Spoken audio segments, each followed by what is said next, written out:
put your feet to the pavement for justice. Join the 100 Million Steps for Justice movement. 10,000 people making 10,000 steps in a virtual run walk beginning June 19th through July 3rd. We make a change that don't just last a week, it lasts for a lifetime.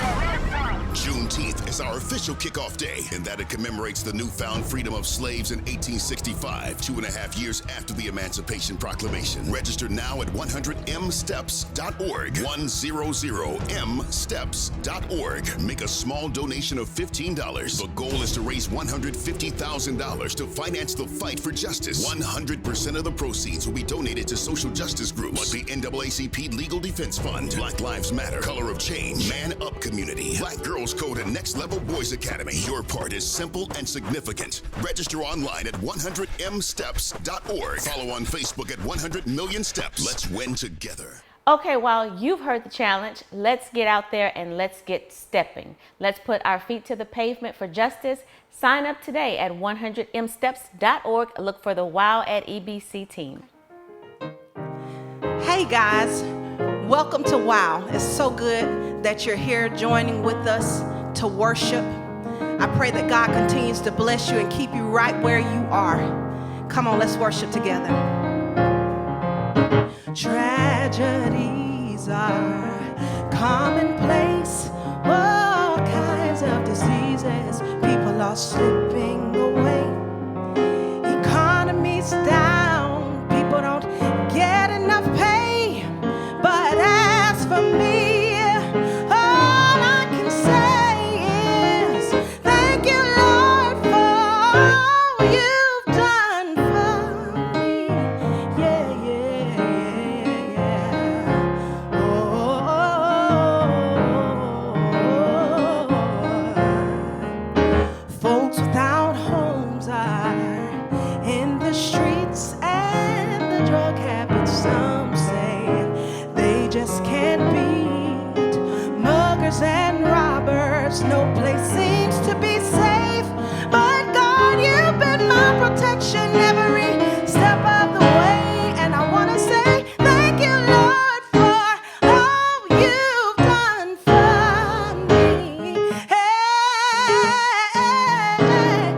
it could have been me outdoors with no food and no clothes, all left alone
While thank you so much for all of the birthday love, all of the birthday wishes, I am so grateful to have you in my life and for you to take a moment in time to celebrate me on my birthday. From my heart to yours, I say thank you. During our previous 2 lessons, we discussed and we referenced 2 specific narratives. If you recall, during the dry season, we examined a moment in time with Elijah. And last time, we discussed the delayed season and we referenced Mary, Martha, and Lazarus. This week, we're going to take a topical approach in which we will examine several scriptures versus a particular narrative. We're going to deal with the denied season when God says no. So we've gone from dry to delayed, and now we're in the denied season. We're in a denied season. Sometimes we find ourselves feeling like we're in a perpetual season of delay, especially when we refuse to accept the fact that God has answered us with a no. So instead of us realizing that we are indeed in a denied season, we place ourselves in a season of denial. We keep telling ourselves that God just hasn't answered us because we don't see what we're waiting to see. However, this is the season in which God answers us, but not in the way we would have liked him to. Simply put, he denies our request. Now, I know I'm not the only one who's been in a season of denial. You know what I'm talking about. We're confused because we think that he hasn't answered us. We're just waiting and waiting and waiting because at some point we realize or we think that he is going to answer us. He's going to give us our desires. He's going to give us what we request. And then when it doesn't come, we say, the Lord didn't answer my prayer. However, that's not the case. God always answers prayers. Look at Jeremiah 33:3. It says, call unto me and I will answer thee. Now, this verse doesn't say I may answer. It doesn't say I might answer. It says I will answer. That's a promise from God. He answers every single prayer. So our issue comes when he decides to answer us in a different way than we requested. So the fact isn't that he didn't answer us. He decided to deny the request. Now, we shouldn't feel, as my grandmother would say, rained on about him denying our request. There are many great people in the Bible in which God denied their request. Most notably, his very own son, Jesus. He denied his request about going to the cross. Now, I know this can be confusing because we think about the characteristics of God. He's loving, he's kind, he's merciful, he's all-powerful. He's able to do anything. So why wouldn't he give me what I request? It can be even more frustrating when we look at how other people are blessed with miracles and at times we're not. Why is it that we can pray when someone is sick and some get healed and others unfortunately pass away? Why is it that couples that desire a child can conceive and have a child, but then others are not able to? Why do some people get relief from their pain while others don't? Here's the piece. There's some mysteries about God and why he says no, and it's unexplainable. We may never know on this side of heaven, and that is something we have to resolve. We may never know. Sometimes there are obvious reasons when he says no. For example, he's not going to take away the option of free will, meaning you cannot pray for God to force someone to marry you. You can't pray to God to force someone to love you, and vice versa. He's not going to force you to do anything outside of your free will. Or you can't ask him or request for him to have someone else's spouse.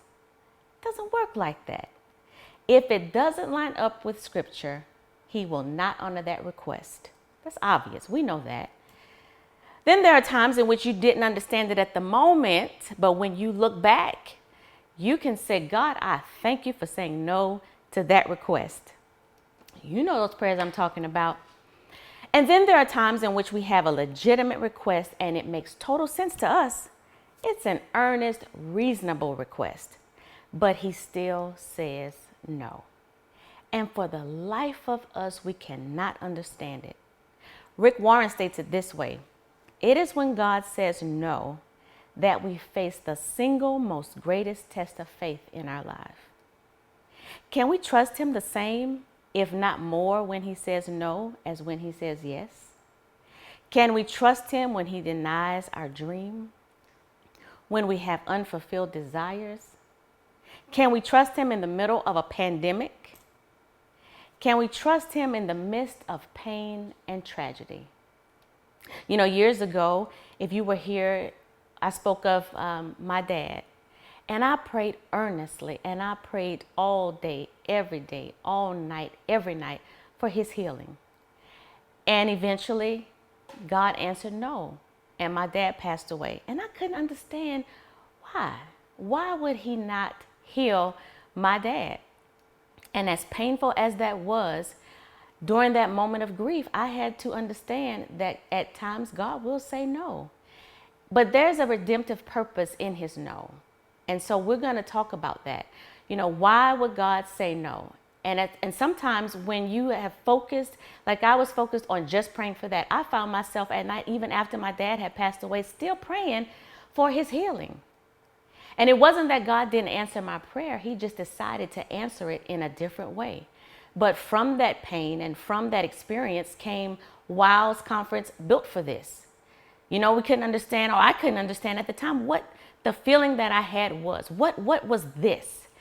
And so I walked through that. And so my suffering with that experience with my dad, with the answered or the denied answer of no, allowed me to help others that had to walk through that season.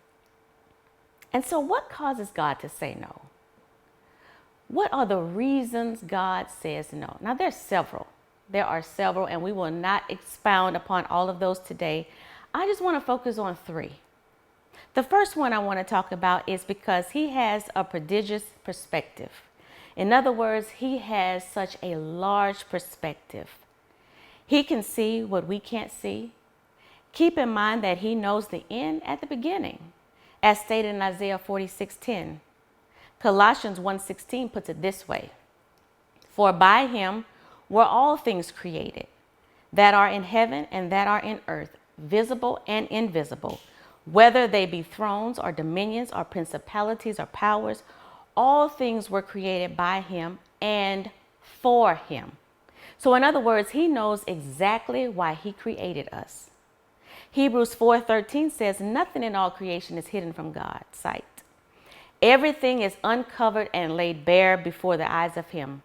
This means he has infinite vision compared to our finite vision. We can create vision boards, we can make plans, we can set goals, short-term and long-term. However, we don't know exactly how it's going to turn out. But all of that is necessary.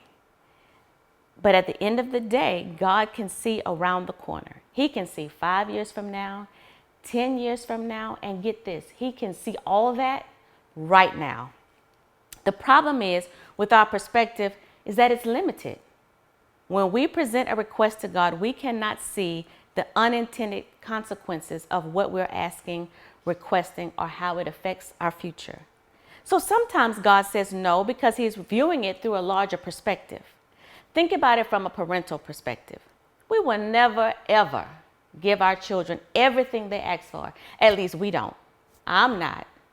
We love them too much. For example, if I allowed Charlie to eat candy all day, she would eat candy all day, every day, any flavor, any kind, except chocolate. I don't know what's wrong with her. Y'all pray for her deliverance. She doesn't really care for chocolate, but she can eat candy all day. Breakfast, lunch, dinner, and snacks, candy, if I let her do it. Of course, I would never allow her to do that because I know how sugar can adversely affect her health. So, of course, when I say no, she's not happy about it, but I can see what she can't see.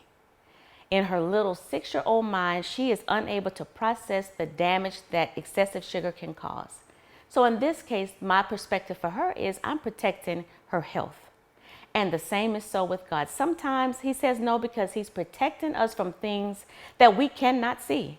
He realizes that sometimes our requests have a generational impact, and we have no idea what that looks like, but he does. He has a prodigious perspective. Not only that, but second of all, he has a preferred plan. This is when God answers our prayer the way he decides to answer our prayers and not per our request. I hear you saying, but why? I know what I like. I know what I want. I know me. And that's true, but God knows you too. We talked about earlier that he created us for him and for his purpose. Isaiah 55:9 says, "For my thoughts are not your thoughts, neither are your ways my ways. As the heavens are higher than the earth, so are my ways higher than your ways, and my thoughts higher than your thoughts." He has a preferred plan. He knows what he's doing. In other words, God is telling us, do not box me in. He is so much God that he can achieve anything by any means. The problem is us. We have our preferred way that we would like him to answer our prayer. Most times it's the most pleasant, and it's often the most easy. Often it's the easiest route. Now, I don't know about you. I don't know too many people who would just say, Lord, use me like Job. I want to volunteer to go through hardships. I want to volunteer to go through tragedy. I want to volunteer to go through pain. I don't know too many of us who would ask that. You know, Job lost everything. Fitness, fame, fortune, his friends, his family, everything. I don't know. I don't know who would volunteer for that. But, you know, we have those days in which we pray, Lord, increase my faith. And it sounds something like this. You know, Lord, please allow me to win the lottery so I can go and I can buy my dream house, my dream car. I want to travel around the world. Let me win the lottery, Lord. Increase my faith. So I'll trust you. I'll trust you because I'll know that it was you that helped me win the lottery. I don't know exactly how many people got that specific prayer answered that specific way in order to increase their faith, but I'm sure many have prayed it. Or here's the another one. Lord, help me to lose weight without having to give up my favorite foods or having to go to the gym and work out so hard. I'm not sure how many people got that prayer answered that way. I know it hadn't worked for me. Lord knows I tried. But what I can tell you is that the times in my life in which my faith was increased, it was the most difficult times in my life. And I've come to realize that God rarely takes the easy route when it's time for faith building exercises. He wants us to take the best route for that. And what do I mean by the best route? This is the route he chooses that will without a doubt accomplish the goal. Why? Because he wants us to grow. He wants us to endure. He wants us to work. He wants to build the faith. He wants to build our faith. He's more interested in developing our character than he is our comfort when it comes to building our faith. We have to come to the point and place that if God decides to answer our prayers differently than what we desired, it's okay. We don't have to panic. We don't have to worry. Here's why. Jeremiah 29 puts it this way.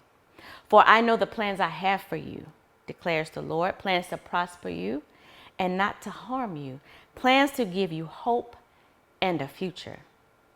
Listen to how the Message Bible paraphrases James 1:2-8.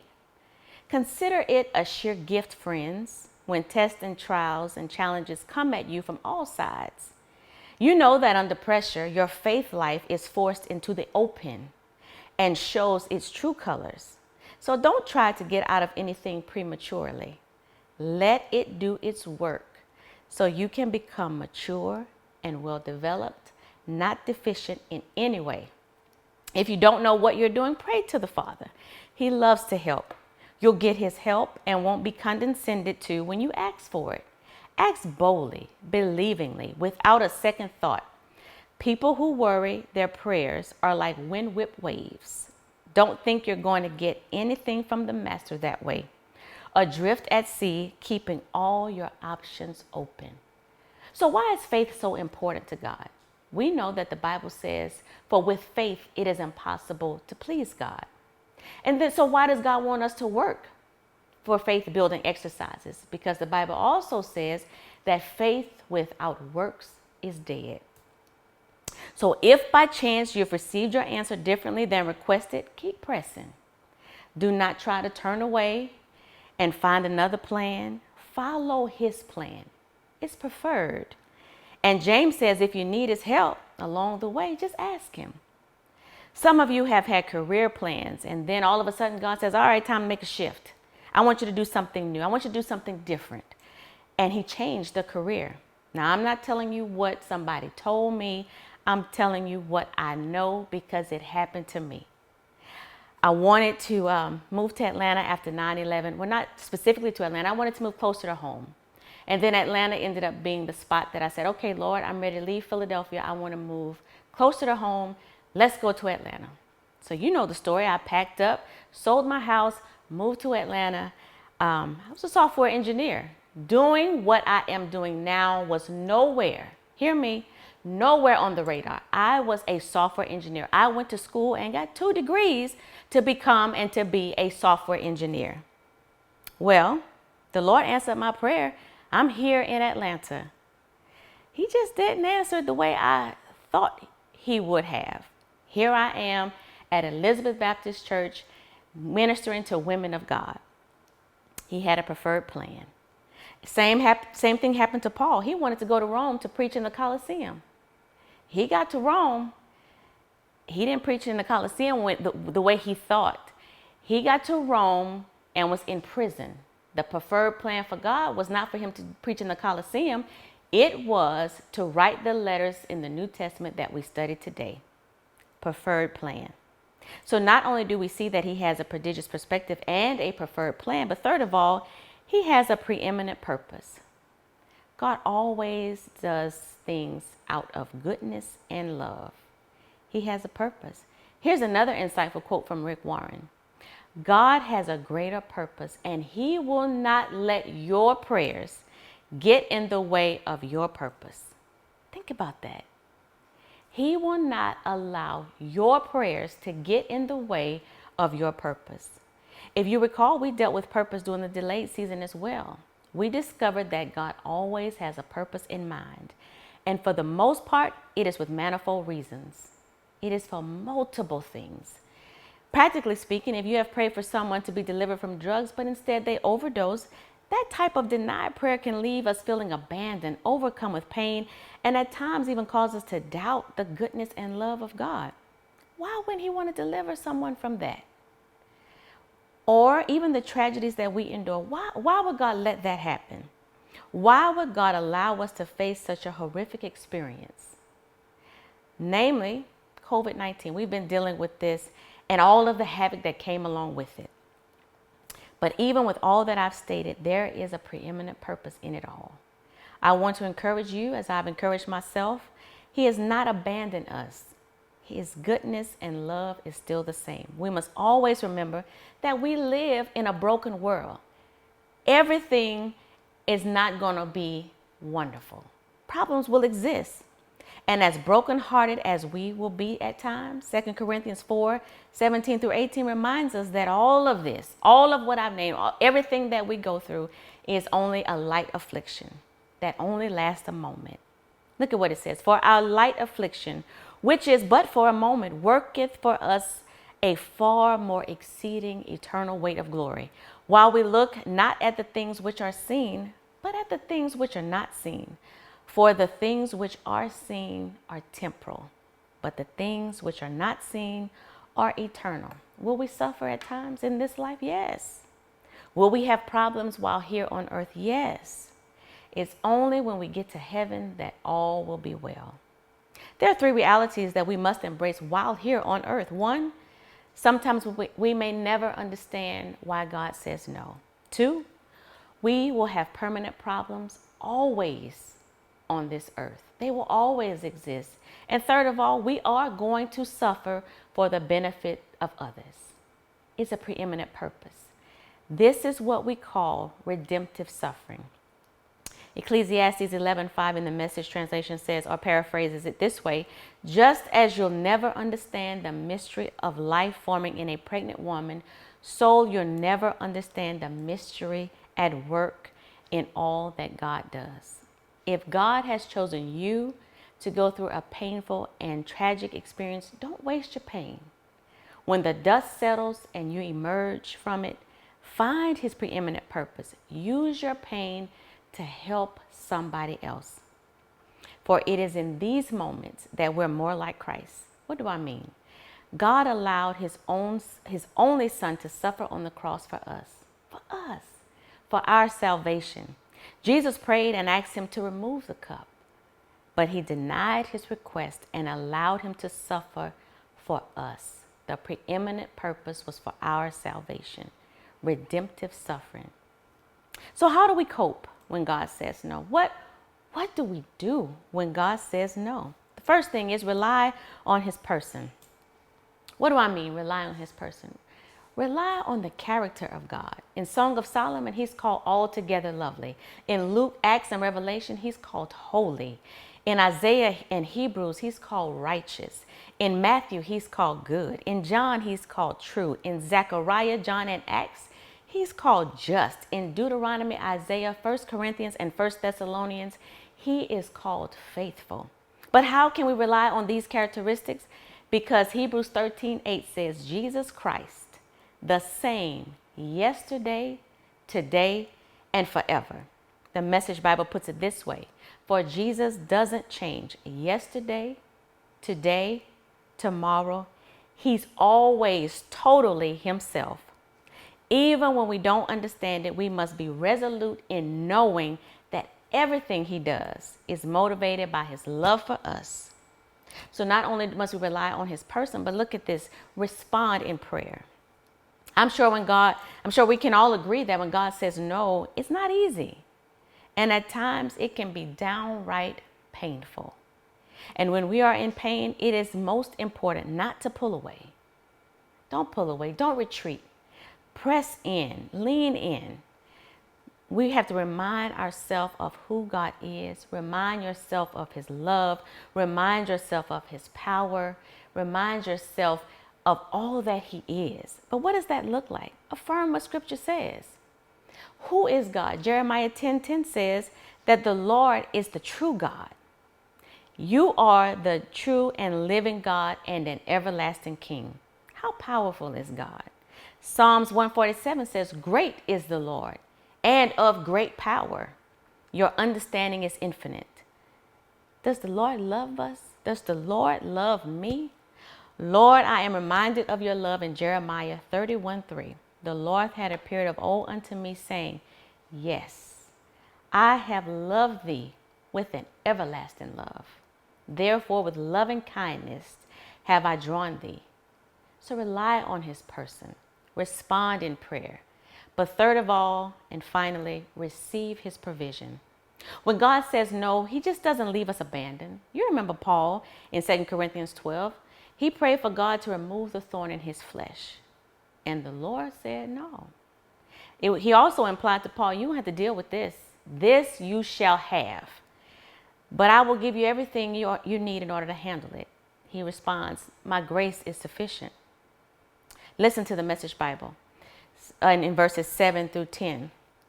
Because of the extravagance of those revelations, and so I wouldn't get a big head, I was given the gift of a handicap to keep me in constant touch with my limitations. Satan's angel did his best to draw me down, to get me down. And in fact, what he did was push me to my knees. No danger then of walking around high and mighty. At first, I didn't think of it as a gift and begged God to remove it. 3 times I did that. And then he told me, my grace is sufficient. My grace is enough. It's all that you need. My strength comes into its own in your weakness. Once I heard that, I was glad to let it happen.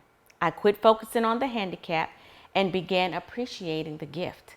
It was a case of Christ's strength moving in on my weakness. Now I take limitations in stride and with good cheer.